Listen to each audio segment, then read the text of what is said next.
Joining me on the podcast today is game designer Clinton Boomer. Welcome to DiceGeeks.com Tabletop RPG Show.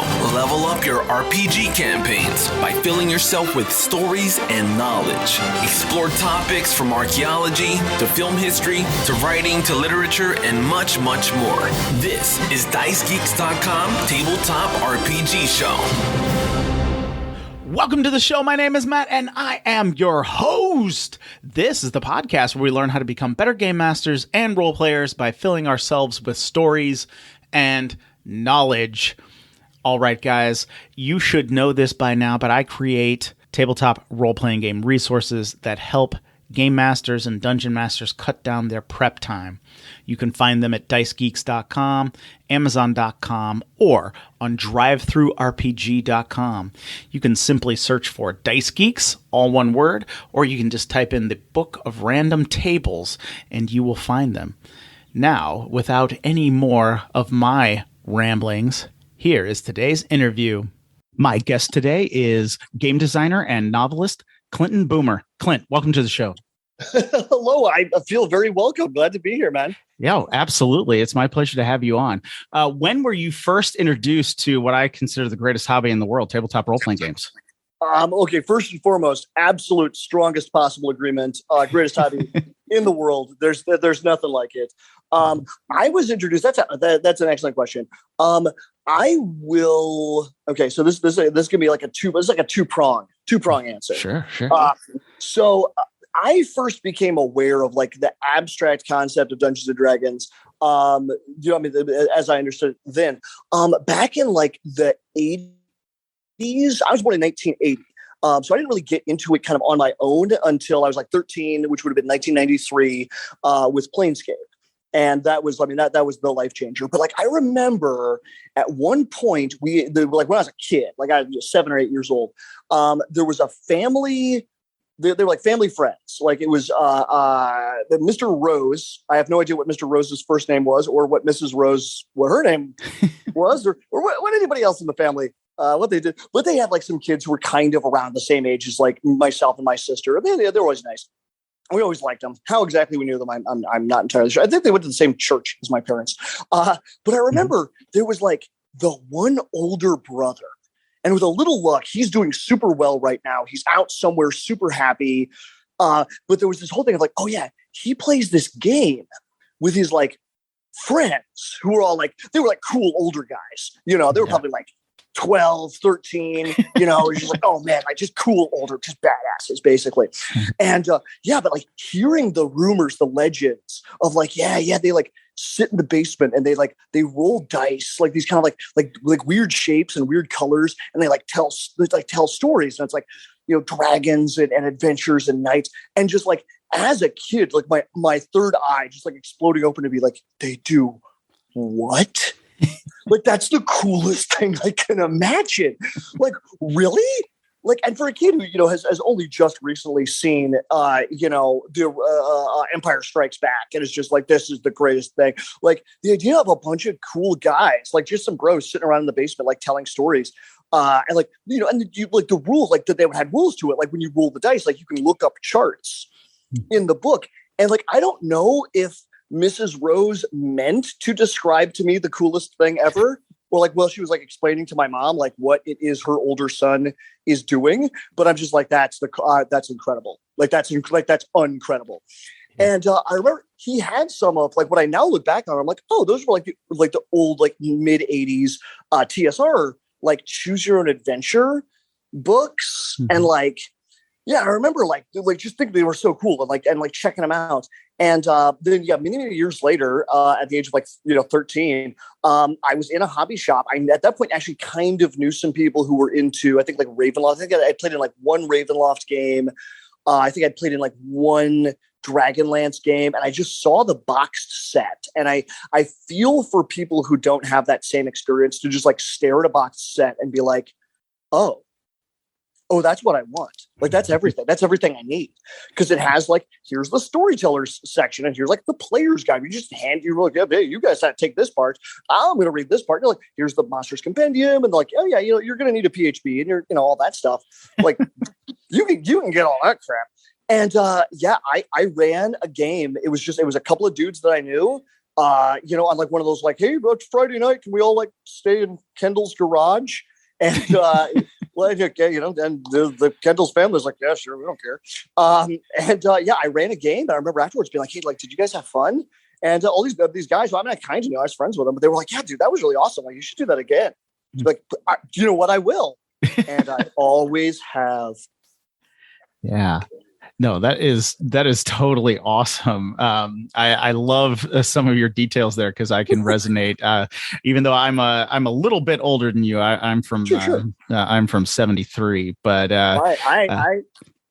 you're one of the cool older guys. We're so badasses. Yeah, I would have been one of the cool older guys who had no idea how to play Dungeons and Dragons actually for real. But the 8-year-olds were like, "Oh my gosh, this is awesome!"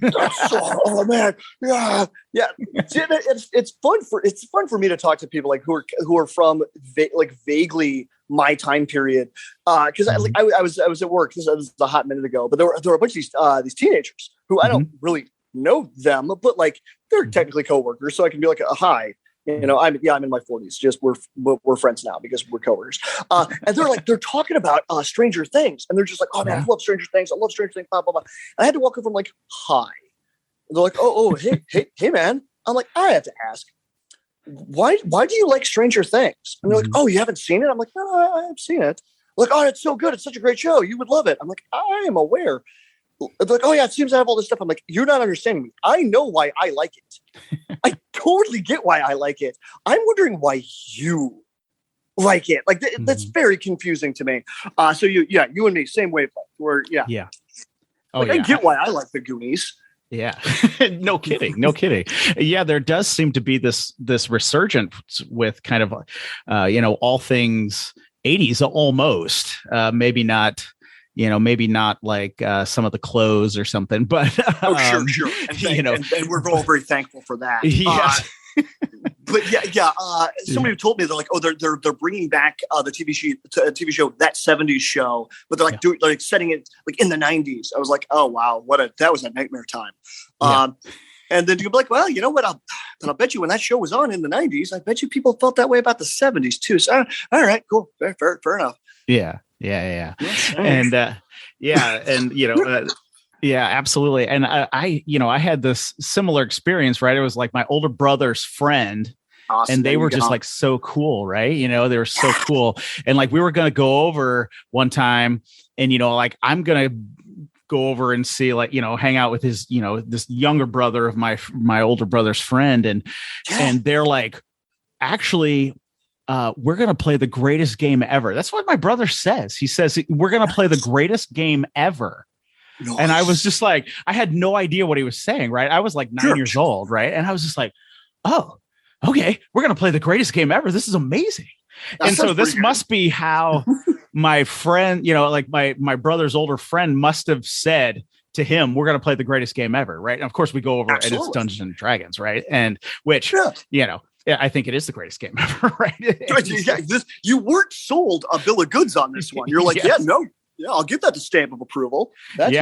Yeah, absolutely. I know. It was the one time, it's like you go over to a friend's house and you go, we're going to have the best time ever. And then like, you don't get to really do anything. No, this was the best time ever. This was the best game ever. And so, now that's interesting that, you were talking about how you heard about it and thought it was cool. And then, you pick up the starter. When I played that first time, right, the hooks were in, right? Like, was that the same way with you? Like the hooks are just in and you just have to play role-playing games from then on? Oh, absolutely. And I like, how much phrase it? Because I knew, again, like I kind of tangentially knew people who were into the scene, right? Like I remember at one point there was this big to-do. You'll love this. There were two different groups that kind of played. This was a small town. This was Macomb, Illinois, a town of like 30,000 people, might be 20,000 now, but like a little college town. And I remember like kind of hearing through the grapevine, but like when you're a kid who can like, like, well, I have a bicycle, I can get around. I'm basically an adult. I'm in 8th grade. But finding out that there were two groups that both played, and that one of them as far as I understand it, one of them, the PC had over leveled. This would be in the early 90s. So this is, we're talking advanced to Dungeons and Dragons, second edition. He had over leveled to a point that the GM had basically gone like, okay, your cool wizard character who is now a vampire, he's not a PC anymore. Like, he's an NPC. Like, I can't kill him, but he's just going to be a background character, and like he'll always exist as part of my world from this point forward. And you're like, oh, dude, that's so badass. Like, I love that. There was another group where something very similar had happened, but that character was a lich. And that somehow the insane, like, oh, we're all in junior high dick measuring contest had become the like, I'll bet you that my old PC could beat up your old PC. And that basically they'd found a neutral GM. I mean, basically who was a high schooler. This high schooler who's like, all right, here's what we'll do. Each one of you will bring your GM and your sheet and anybody who else is in your party, and then I guess anybody else who wants to show. And I will dice this out. We will throw down between this like 37th level wizard lich and like 34th level vampire wizard, and we'll just see which one of you's got the moxie. And that this was like an event. This was a thing that was done at my friend Matt's house. Like, we all went over there, and like Matt's infinitely patient parents, like sitting in the living room watching as you're like, and here's another dozen junior high kids who've shown up to see the fight. And you're like, hey, don't these children have something better? Couldn't they be like robbing a liquor store? But instead of arguing of like, how exactly does chain lightning work? Like, does it all go off at once, or is it round by round? Considering that they are the only two targets because they're in a prismatic sphere currently, because that was thrown up by the demi lich that's being run by the NPC, who's kind of trying to be like the neutral arbiter. But you're like, well, here's the other problem. One of these guys is running this in Kryn. Like, this is a Dragonlance character. The other ones just make him up bullshit. So like when that guy pulls out a blaster pistol, you're like, I like look to the gym, like, yeah, he actually got that. I don't know what I was thinking, but yeah, they did. Yeah, he has a blaster pistol. And like, this was a thing. Like, I went to this and I was like, man, this is baller as hell. Like, I'm doing this every weekend for the rest of my life. Like, I don't really cool. Like, so yeah, that's all I'm sure I could. I was about to say that's all I can say about it. No, I could go on for another 6 hours. That's incorrect. But those are the broad strokes of how I and then that moment of like staring at the Planescape box set and being like, yeah, there you go. That's the one. That's the one for me. Mm-hmm. Yeah, Dragonlance looks cool. Forgotten Realms looks cool, but I don't know, something about that big horrible blade covered lady face. Yeah, let's do this thing. Yeah, and I'm just kind of picturing this, like, it's almost kind of like I don't know what you call it, like a West Side Story for geeks, or a geek gang wars. It's just like, my lich can beat your vampire. Okay, well, we have to meet on some neutral ground so the gangs can throw down. I mean, that's awesome, actually. Yeah. Do you think Dan would be willing to like, dude, Dan's in marching band. Like, Dan is busy. You don't mess with Dan. Dan has a car. It's not his car, it's his dad's car, but like he can drive it. You're like, well, maybe Dan would be willing to come on down and, sit next to the, we'll have to go find him because he hangs out at the comic book shop right next to the old original MK2 cabinet. And yeah, he doesn't smoke, but he knows a guy who does. So it's kind of terrifying to try to approach him, but okay. Yeah. Yeah. That's awesome. His younger brother's on my bus. Yeah, he's so cool. Yeah. He's a jean jacket. No kidding. Man, jean jackets were awesome back then. Oh God, yeah. Oh God, yeah. No, that is so awesome. I love the whole concept, and just picturing that. I mean, that should be like an 80s movie, right? Like a throwback nostalgia movie, right? We're gonna have a geek war, so we have our D&D characters. Our D&D characters are going to solve our beef, right? That's gonna absolutely, because neither group, like we weren't enemies, but like both of us were like, dude, those guys don't know what they're talking about, saying that that character is so cool. Like, no way, they don't even know. Yeah. And yeah, just a grand time. And I think that I realize other people have come to Dungeons and Dragons from different perspectives, and God love them for it. Like clearly, if that was the only way to get into D&D, the hobby would have died. So thankful it hasn't. So it's neat to me to bump into somebody who's like, I've been playing, been playing a long time. I started with, the beginning of 5th edition, and to be like, oh, I've never played that, but that's, I never moved on from 3.5, but okay, cool. Mm-hmm. And it's I just find it so fascinating nowadays. I think you're absolutely right. Like the way I was introduced to the hobby, or to the way you were introduced to Dungeons and Dragons, is just like, it's not really a sustainable model, really, right? Like it relies on so many chains of people. But now, right, with YouTube and with the internet and Twitch, let alone Twitch, and and things where people can see people play and watch people play, or even Stranger Things, like you're saying, right? Like that is so mainstream, and you're seeing people play Dungeons and Dragons, or the whole story is like framed around Dungeons and Dragons. Absolutely.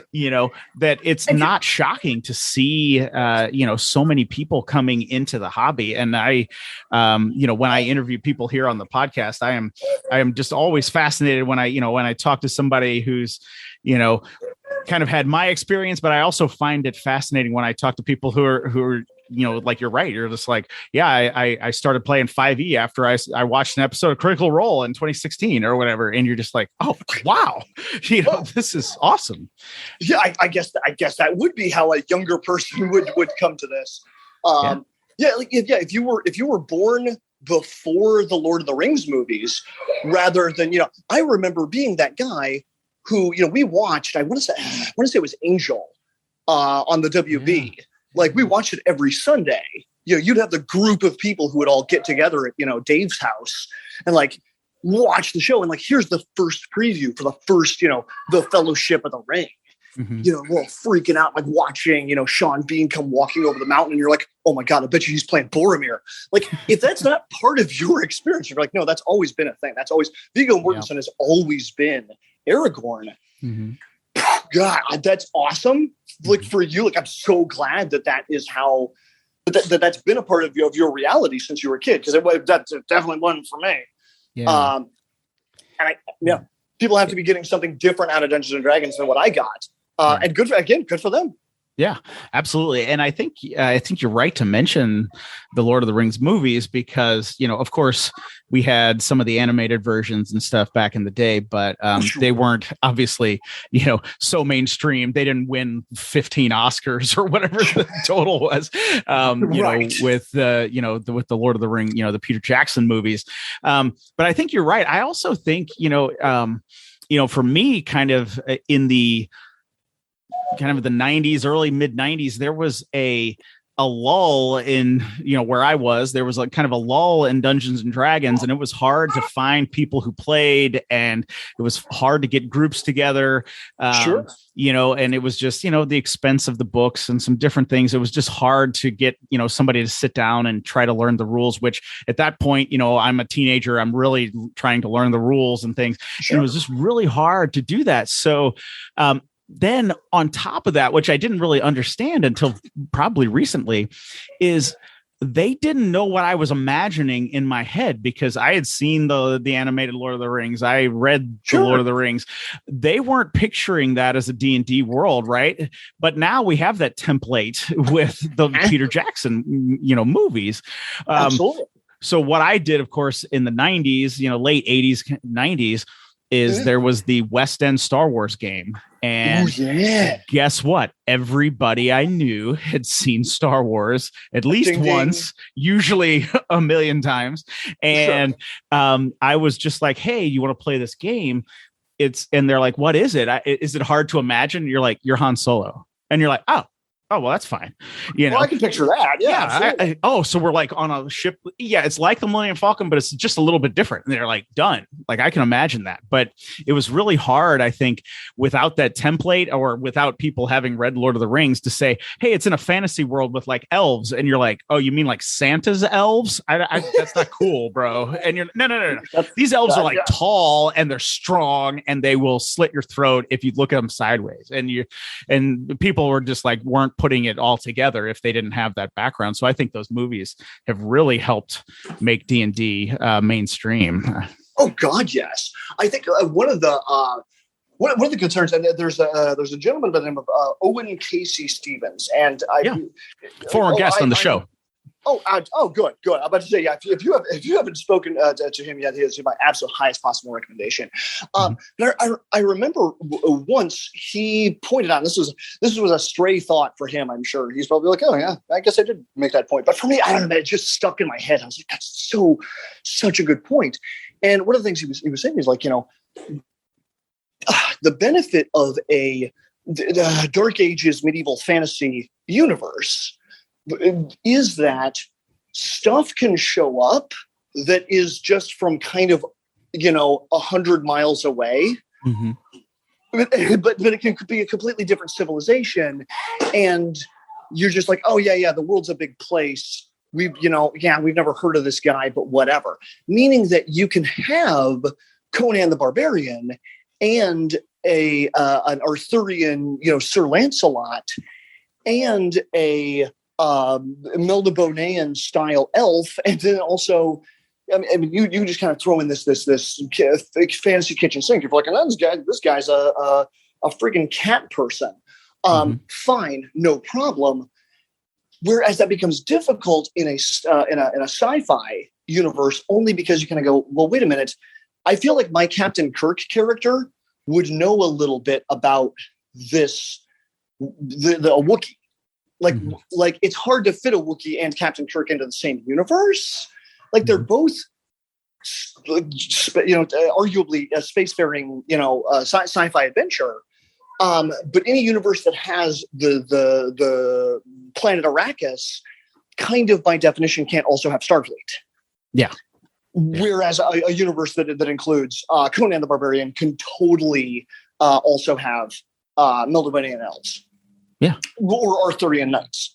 Yeah. I was like, that's such an excellent insight. And that makes it very difficult because Star Wars, I mean, I remember playing the West End Games version of Star Wars. I remember one of my complaints was, so kind of by definition, none of us can be Jedi. Mm-hmm.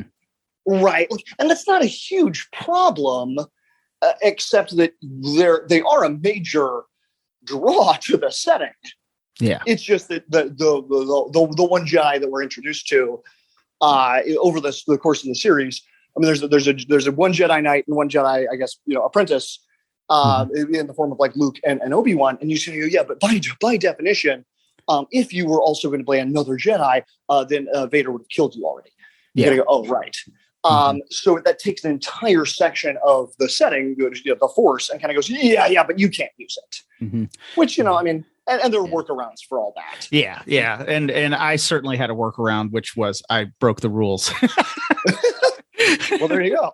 Yeah, I just said, we can have a Jedi. We're just not in some of these systems. So like if we're going to have a Jedi character, we're not hanging around on Tatooine. We're not going to Cloud City. We're not messing around on some of these things. We're out here on some other place, and Darth Vader hasn't picked you up yet. You haven't got on the radar yet. But if you do some crazy stuff, like Darth Vader may, like if you run around flashing your lightsaber around, Darth Vader may show up, and you're not going to win that one. So how are you going to, how are you going to do stuff? Right. And so, which is delightful.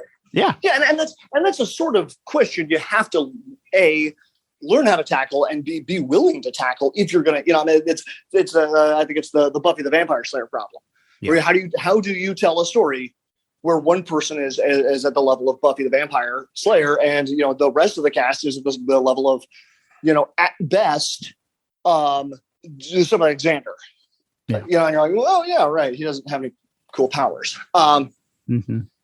Yeah, well, I think that that's an interesting problem there. But I think one thing about role playing games and Dungeons and Dragons, certainly in particular, but I think extended to all role playing games, is that we make them our own, right?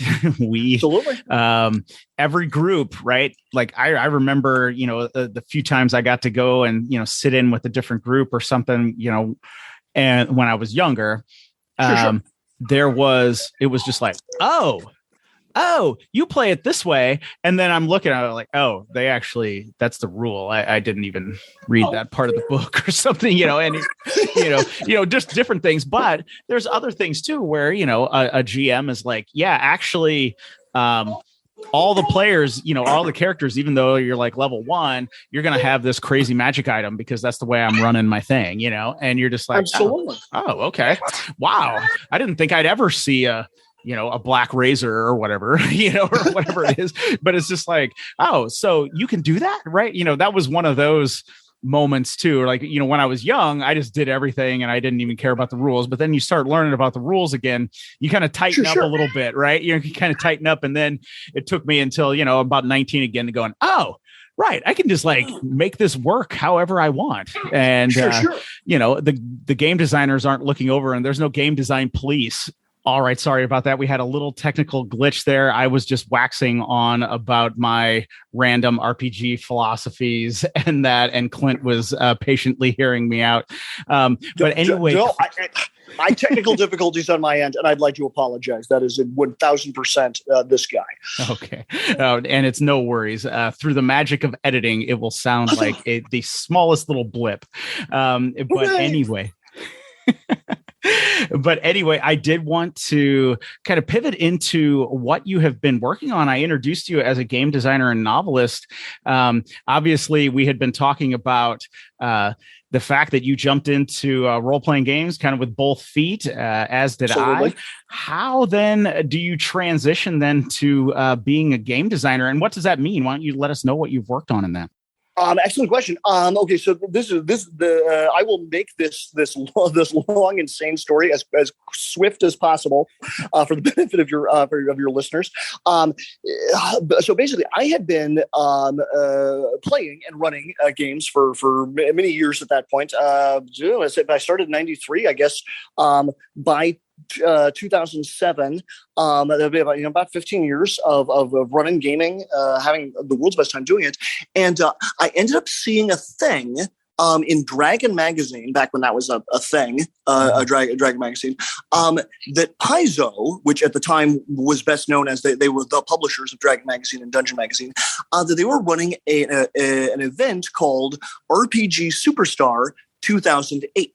Now, this was actually in 2007 that I ended up seeing the thing, but they're like, yeah, basically, the event starts near the end of 2007 and then runs into 2008. And of course, we wanted to sound, new and hype and very exciting.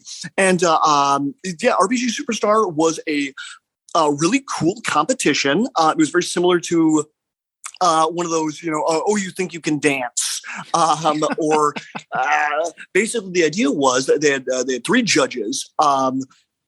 Wolfgang Bauer, he of Kobold Quarterly / Kobold Press.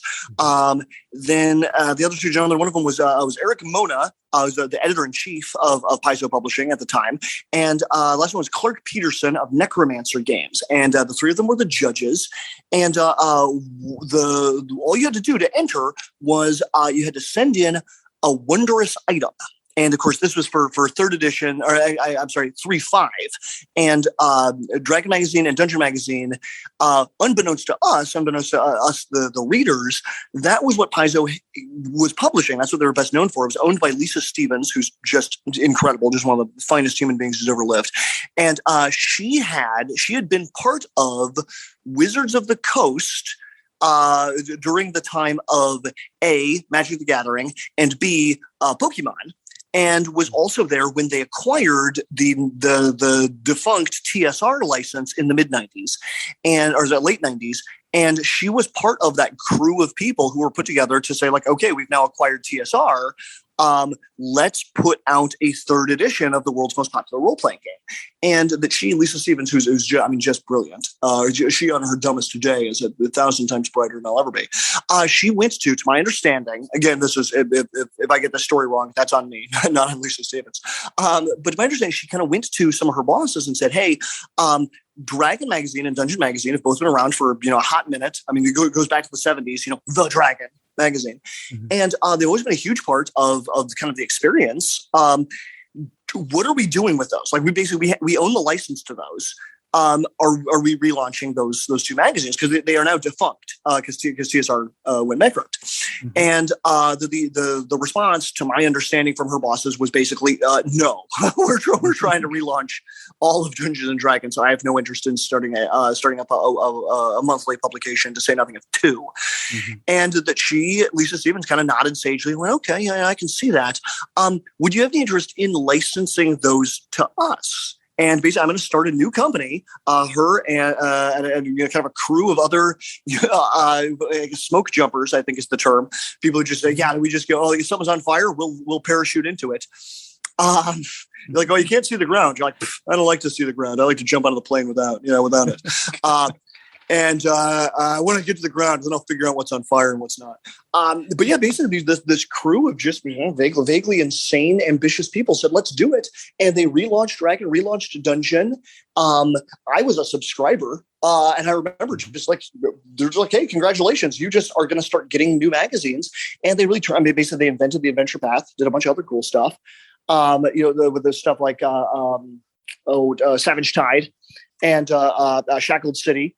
And that kind of by that time, at 2007 into 2008, we didn't know this, but they were losing the license. They were no longer going to have the license to do Dragon Magazine or Dungeon Magazine because the nice people at Hasbro, who had, I believe at that point, since acquired Wizards of the Coast, they wanted to launch 4th edition, and they wanted to turn Dragon and Dungeon into online resources, and that they could kind of see the writing on the wall, magazine publishing not as lucrative as it had been, and that they kind of said, what do you at Paizo, what do you want to do? Do you want to get folded in? Do you want to become part of 4th edition? Kind of balls in your court.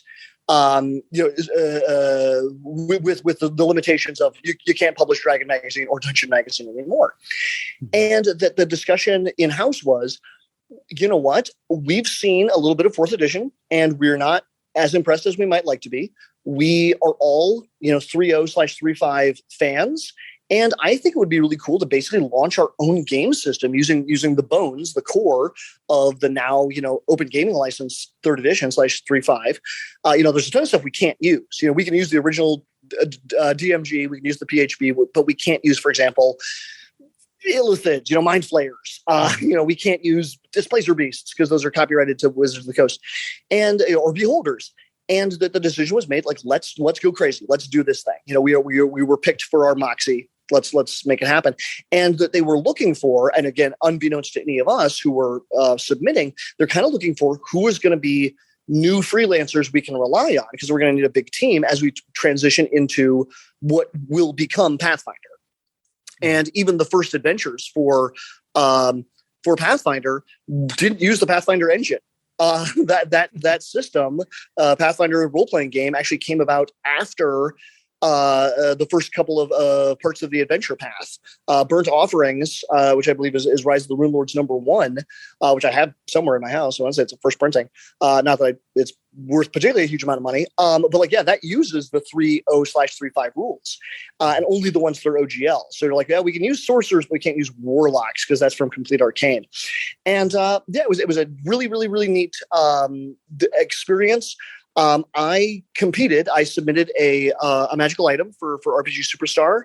I was one of 36 people who was picked to kind of move on to from round 1 into round 2, and then they just whittled us down. And it was this really neat, kind of like American Idol, where you would you would submit your work. It would be talked about publicly, the judges, so Eric Mona would like, oh, here's my 2 cents. Here's my thoughts. Wolfgang Bauer, okay, yeah, I agree with you on this. I disagree with you on this. But then it all comes down to voting, and fans would vote as to who they thought should move on to the next round. And they cut us down from, 32?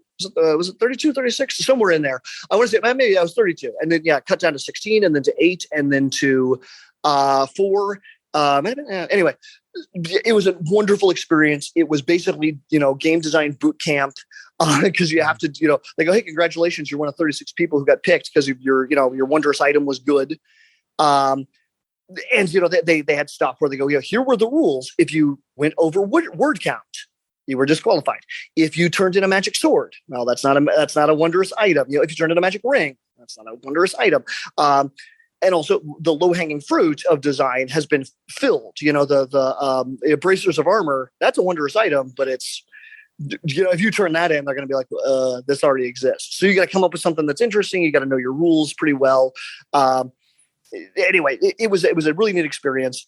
We turned in our stuff, and then they go, congratulations, you got picked. Next job, create a country.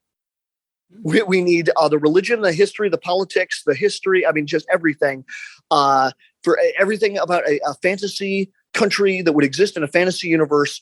Go. And you go, all right. You've got a 1 week turnaround time. You hammer that out. And then if you move to the next round, you go, awesome. Give me 3 monsters. Give me a villain. Give me pitch me an adventure. And it was a ton of fun. It was one of the best experiences of my life. I made lifelong friends. I actually didn't win, to be very clear. I made it to the top 4. It was myself, a gentleman named Rob McCreary, who was immediately hired on at Paizo, and a gentleman by the name of Jason Eric Nelson, who's one of my favorite humans. He also started freelancing, and all 3 of us were defeated very badly by the incredible Christine Schneider, and she took home the gold. And someday she's German. I hope to someday go to Germany and buy her a beer, and or for her to come to a con in the U.S. And after that point, the very first job I had was writing stuff for the Pathfinder Chronicles campaign setting, which after being translated into the actual Pathfinder rule set, became the Inner Sea World Guide. And that won an ENnie. It had nothing to do with me, to be very clear. But I did very well. So that was really neat to be like, oh, cool. First thing I ever wrote, that's an ENnie. So I'm now an ENnie award-winning game designer for the rest of my life. Like one less thing to have to worry about. And that was neat. And then I've been freelancing for Paizo ever since. I haven't done anything for them under the new Pathfinder 2nd edition rule set, sadly. But I have a 7-year-old, a 4-year-old, a 2-year-old. My life is pretty busy, so I don't have as much time to freelance as I might like, sadly. Yeah, absolutely. I can understand that. I have 4 small children myself, so there you go. You and me. I feel you. Yeah. It's and very similar ages, actually. I have a 7, a 5, a 3, and a 1-year-old. So there you go. Oh, baby. Yeah, I know, a little baby. I know. I started late. I waited late. Oh, good. Good on you. Yeah. Maybe I wake up and I wish I was, 27 or whatever. So I need the energy. But I'm trying to. They're keeping me busy. That's for sure. But But anyway, to pull it back to RPGs for a second. Sure. But that is really awesome. I had never heard of that, even though I was still kind of in the scene of RPGs. I had never heard of the Superstar contest and that. It was so cool. Awesome. And they don't do it any longer, to my knowledge, like to my understanding. But they did it for several years. I mean, it was a huge amount of work. I think it very nearly killed some of the judges. It was really neat, especially for Clark Peterson. Who was just like, hey, and just got onto the boards and was like, hey, did you submit an item and it didn't get picked as one of the 32 or 36, however many of us there were? Go ahead and, we did it all blind. I have no idea who any of you people are, but if you just basically repost your entry, I can tell you, why I didn't maybe necessarily vote for yours to get thrown into the pool of the winners. And you just go, oh my gosh, like this is amazing. And hundreds, if not thousands of people jumped on to kind of go, oh yeah, well, could you give me a little feedback on my item? And I know some people who didn't make it, the first year they came back for the second or for the third. I was specifically prohibited. They said, hey, look, man, you didn't win, but you won, quote unquote, like in that you immediately got to, and so did a lot of other people who did not place in the top 4. And they said, what we would like you to do is actually, we want you to kind of be present for when we do this again next year. So Rbg Superstar 2009, 2010, 2011. And it was just an awesome experience. And to get to read people's work and to act, I guess, as a mentor in a lot of ways is still definitely a Padawan. But you go, oh God, I'm learning at the feet of genuine masters. Yeah. Because when Eric Mona says, here's what I think you could do. I mean, all you can do is sit down, shut up, get out of a notebook and say, tell me more. Give me your thoughts. I think. Yeah, absolutely. Absolutely. So that's fascinating. So then you started freelancing for Paizo, which is absolutely incredible. I'm just wondering, for the sake of the audience, when you start creating some of these items or creating some of these countries or things, or maybe a venture, what makes a good one?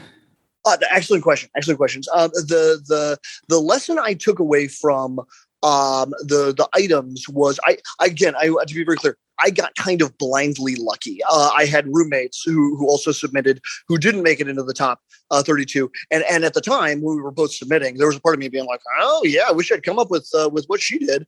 Yeah, Cardi's idea is a lot better than mine. The reason I think that mine got picked to make it to the 32 is that it was different.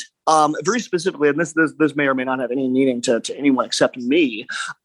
Back in the day, in third edition, there was a hard and fast rule in the game, which was if you are a summoned creature, and this is, you're like, okay, summoned creature, some summoned creatures are the type of creatures that also have summoning abilities. Right. So like if you were to summon a succubus, the succubus has an ability by at least the 3.0/3.5 rules to summon demons. She can just do this. She has a percentage chance to wave her hands and a bunch of, whatever shows up, right? Like a group of dretches. But however, if you summon a succubus, she then cannot use her summoning abilities. And the reason, to my understanding, for that hard and fast rule was due to an abusive, goofy thing you could do in second edition, which was like, oh, a slot shows up. That slot attempts to summon another slot. He succeeds. That slot immediately attempts to summon another slot. He succeeds. And as long as you keep rolling relatively high, one slot is in fact an infinite number of them, which is in its own way hilarious and delightful. But they didn't have a rule, so for third edition they said, yeah, we're going to put the kibosh on that. My thought at the time was, a limit is good, but does it have to be? Do we have to draw the line where we drew it? So I ended up creating a magical item. It was called the Crown of the Breaching Legion. And the idea was, here's this cool, wondrous item crown. It's absurdly overcosted. It's 200,000 gold pieces. Putting it up there, the ranks of other, Staff of the Magi and that kind of crap. Mm-hmm. But that if you have this, anything you summon, and it might even be a once per day effect. Like once per day, when you summon something, anything you summon can then immediately use its summoning. Now those things were not summoned by you, meaning it ends there. But in theory, if a bad guy had it, he could spam a room full of dretches, and all those dretches could then immediately bring in their buddy dretches, for example. Mm-hmm. And one of the reasons I liked it, again, as I was first, so I was kind of like, okay, that might be kind of fun, is that it's utterly useless in the hands of a low-level PC. Mm-hmm. Right. Up to a point, it has that. This is the ring. This is the one ring, right? The one ring of Mordor. Using this weapon, we should be able to turn the tide of the war. Yeah, but if you give it to a first level Nimnode, all he can do is use it to turn it visible, right? I don't know exactly what powers and properties the One Ring of Mordor has, but I saw that Lord of the Rings movie, and Sauron was wearing it, and he wasn't invisible. He was smashing dudes left, right, and center, as far as I can tell, wrenching their souls out of their body. So what precisely does the ring do? I don't know. Something terrible, I guess. Whereas you could use this if you wanted to, if you were the sort of GM who thinks this way, you could give this to your group of first level PCs and be like, by the way, this one powerful demon lord really wants this crown. You can't do anything with it.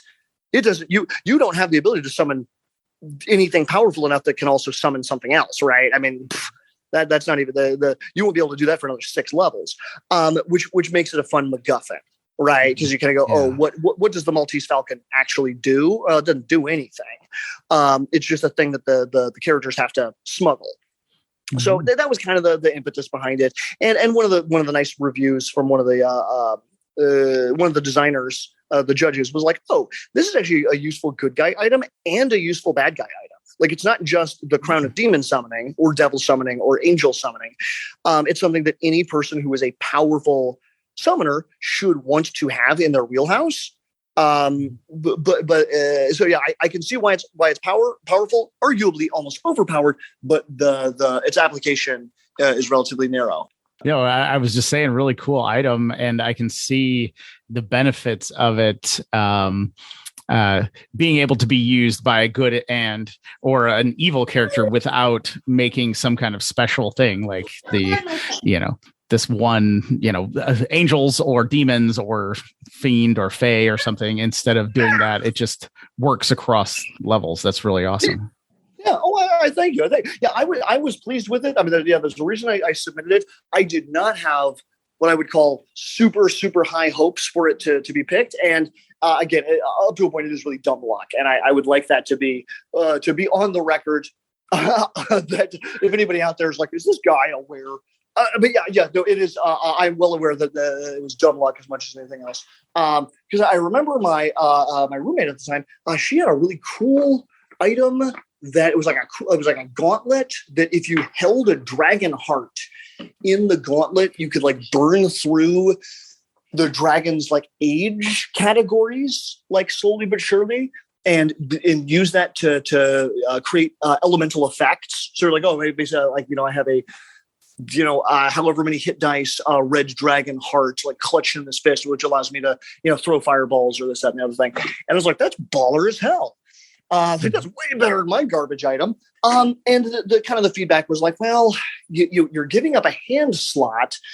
Age categories are limited. You're kind of giving kind of spell in a can effects to certain creatures. And to read through it and be like, oh, okay, I can see their feedback. I don't know if mine deserves to win and hers didn't. But at the very least, you just kind of go, what a cool concept. And I mean, everything that, and I'll say, and I've said this before, I'll say it again. There's nobody out there who plays Dungeons and Dragons or any other, storytelling game, who isn't in their own way a born designer. Yeah. You know what I mean? Like it's similar to like, oh, I enjoy listening to music, and to say like, oh, well, then you should pick up an instrument and learn how to play.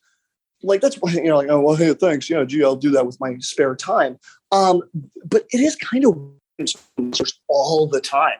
And I guess the art is just being so annoyingly obsessed with it that you get arguably good.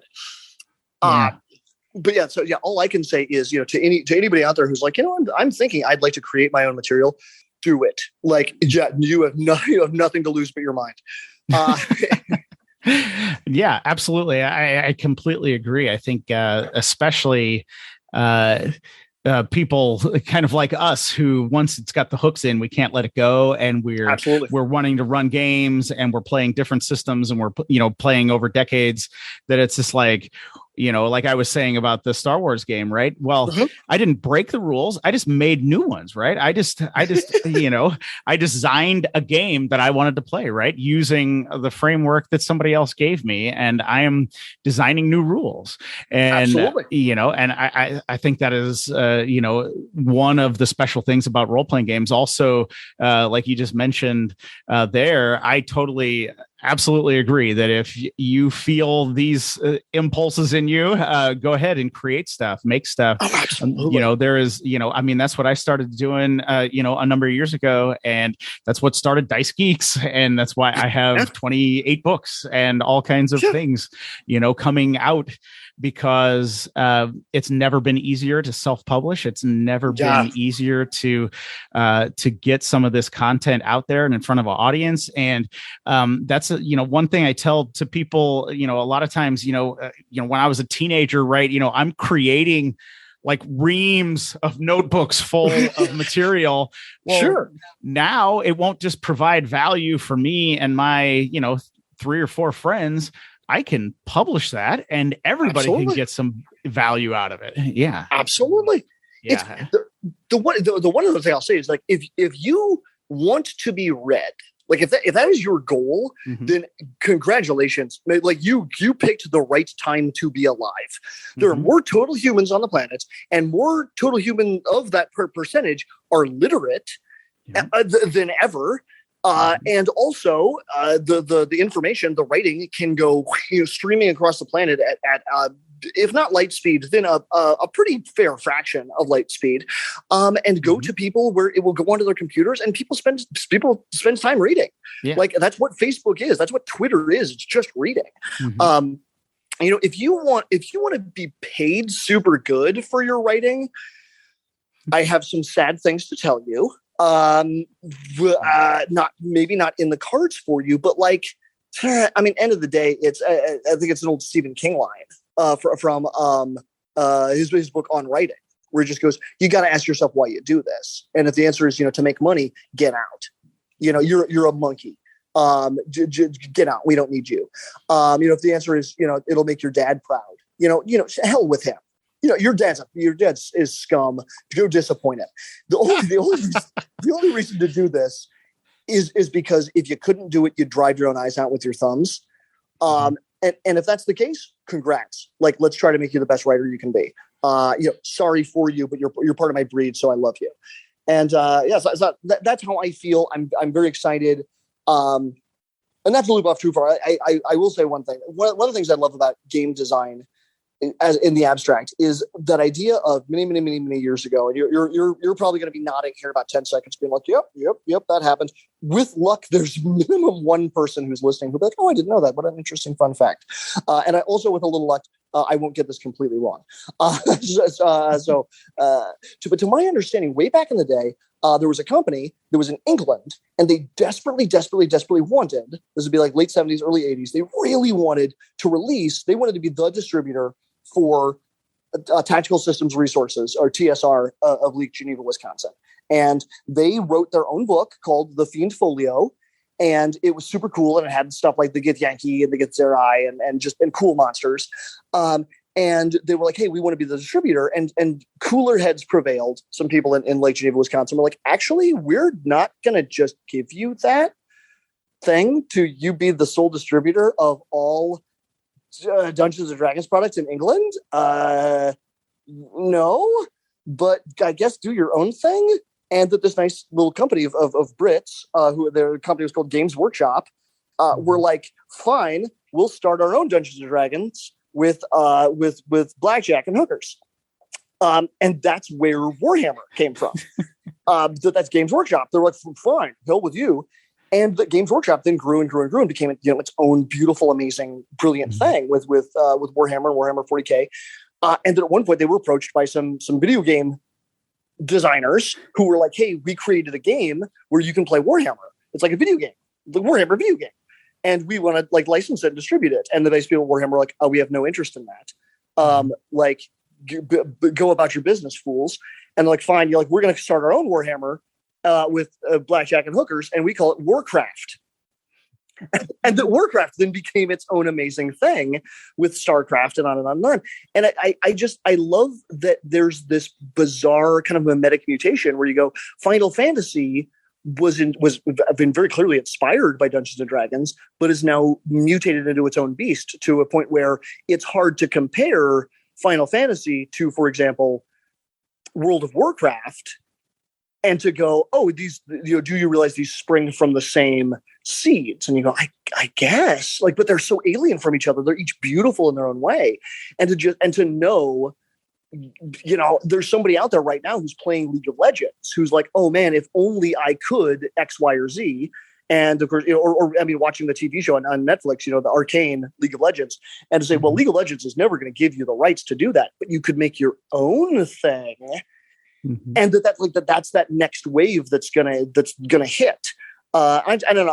I love that because people who play are also by necessity designers who are full of new, cool, weird ideas that will take the game in places it never would have gone on its own. Yeah, absolutely. And of course, I have interviewed Graham Davis on the podcast, who was one of the first designers of Warhammer fantasy role play back in the day. And in that interview, we talked about how they were, him and his three other co-designers, I believe there was four of them, were reacting to some of the things in Dungeons and Dragons. Like if they had their free hand what would they do with the setting and stuff like this. It was awesome. Yeah, that's cool. And by the way, Graham, David, if you're listening, I want to apologize if I got that completely wrong. There's a chance I'm going to be getting a letter being like, "Stop talking about me. Keep my name out of your mouth, fool." And if so, I'm so sorry.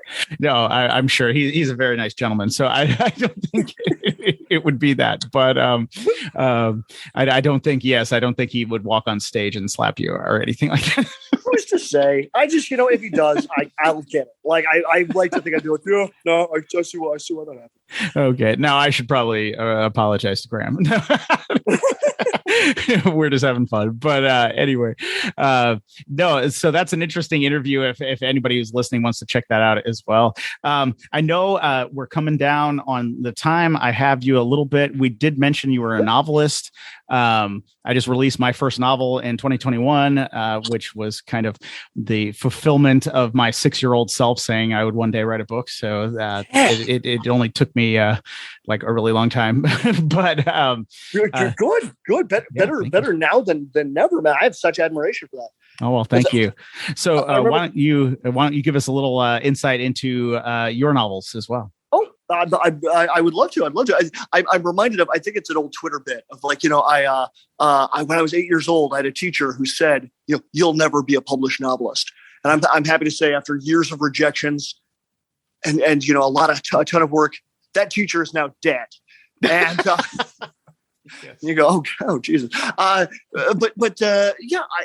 Long story short, I had been writing professionally for a while at that point, working for the nice people at Paizo, working for a number of the companies. I've written for Green Ronin. I've written for Necromancer. I've written for Kobold. That was super cool to have a guy like Wolfgang Bauer, where you just go, oh, I know who you like. When they introduce, like, and here's your host, Wolfgang Bauer, you're like, I know who you are, sir. Like, you don't need to keep introducing yourself. To have him, go, hey, man, would you be willing to write something for me? And you just go, yeah, how much do you want? Like, I'll give you $20 to get to write for you. Oh, you want to pay me? That's far stranger. But yes, I've written for a bunch of people. But at one point, I had this thought.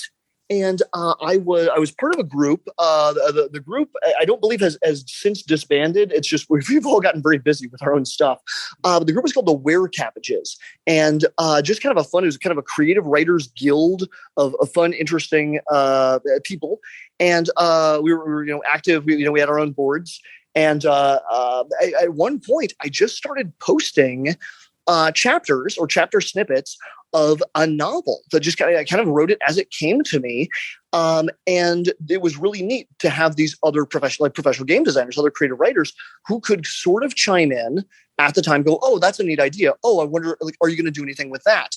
And the magic system, the setting was sort of built by, again, kind of a self-selected group of hyper nerds, the sort of people who are like, oh yes, I also am a professional, freelance game designer for Paizo as well as other companies.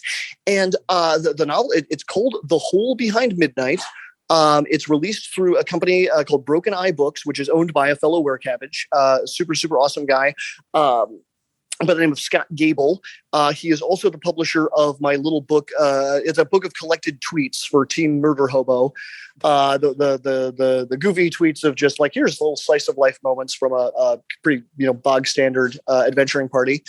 And but yeah, the book is out. It's doing well. I mean, obviously, I prefer for it to, do better. But at any moment, obviously, Netflix might come knocking on the door. Oh, yeah. I have submitted it to a couple of different groups to just say, hey, would anybody be interested in adaptation? And the message I've gotten back every time has been, this may be too weird to be adapted. And you just kind of go, all right, well, I mean, I saw Thor Ragnarok and it was pretty weird. So if you're the professional and I'm not. Yeah. And I flipped through HBO Max, man. I don't know if you can get weird nowadays. Yeah, like too weird for okay, that's fine. Like glad to know I'm still cutting edge. But yeah, it's called The Hole Behind Midnight. It is. I always tell people, it's an urban fantasy detective fiction. So the main character is a private eye who, no spoilers, but at the very beginning of the novel, he has this impossible case dumped in his lap. And you just kind of go, oh God, who could ever begin to solve this insane case? And it's kind of that 1 foot in Kiss Kiss Bang Bang, if you ever saw that with Robert Downey Jr. Because the main character is just a foul mouthed asshole who spends the entire novel getting the hell beaten out of him. And then by the end of again, no spoilers, but by the end of the first chapter, he's been framed for murder, and then has to spend the rest of the novel running from the cops, trying to figure out what happened. And I like those kind of stories, and I also like wizards. So I just kind of folded those two things together. Okay, nice. No, it sounds awesome, and it sounds fantastic. I'll make sure I put a link to it in the show notes for this episode at dicegeeks.com so everybody can check it out. And yeah. And of course, we are right down to the end here. I could probably keep you asking you a million questions, but I'd love it. Yeah, absolutely. I'll just have to have you back on the show again. I would dig that in a heartbeat. I would love that. All right. Well, absolutely. So why don't you just really quickly let us know where people can find some of your RPG work and your novel and that, and then we'll kind of go from there. I love it. The Hole Behind Midnight it's on Amazon. You can get it in Kindle. You can get it in hardcover, paperback. The Team Murder Hobo Assemble obviously is also going to be on Amazon. A lot of the stuff I've done recently has been for a company called High Level Games, and it's all in Storyteller's Vault. So if you play not Magic the Gathering, if you play Vampire the Masquerade or Werewolf the Apocalypse or Mage the Ascension, if you have any interest in those, I have a bunch of material for that. I have a book on the Bali, stuff for Fomori. And that's kind of one of my big passions and loves at the moment. And you can find me on Storyteller's Vault. Google me on Amazon or anywhere on DriveThruRPG. If you type in Clinton J Boomer, or I think just Clinton Boomer, you'll find me. There's something will pop up. All right. And then, as I alluded to already, I will make sure that I put links into the show notes of some of your stuff on DriveThru, your novel, and all of that. So anybody listening right now, you can just head over to dicegeeks.com. In the show notes, you will find those links. It will be well worth your time. Well, Clint, thank you so much for coming on the show. It was a pleasure. I'll just have to, in a couple months or a few months, I'll just reach out to you again, and we can really dive into some other topics. I think it's been a fascinating show and I thank you so much for coming on and being a guest today. Absolute pleasure. Anytime. All right, there you have it, guys. Thank you so much for listening to the podcast today. I hope you enjoyed my conversation with Clinton.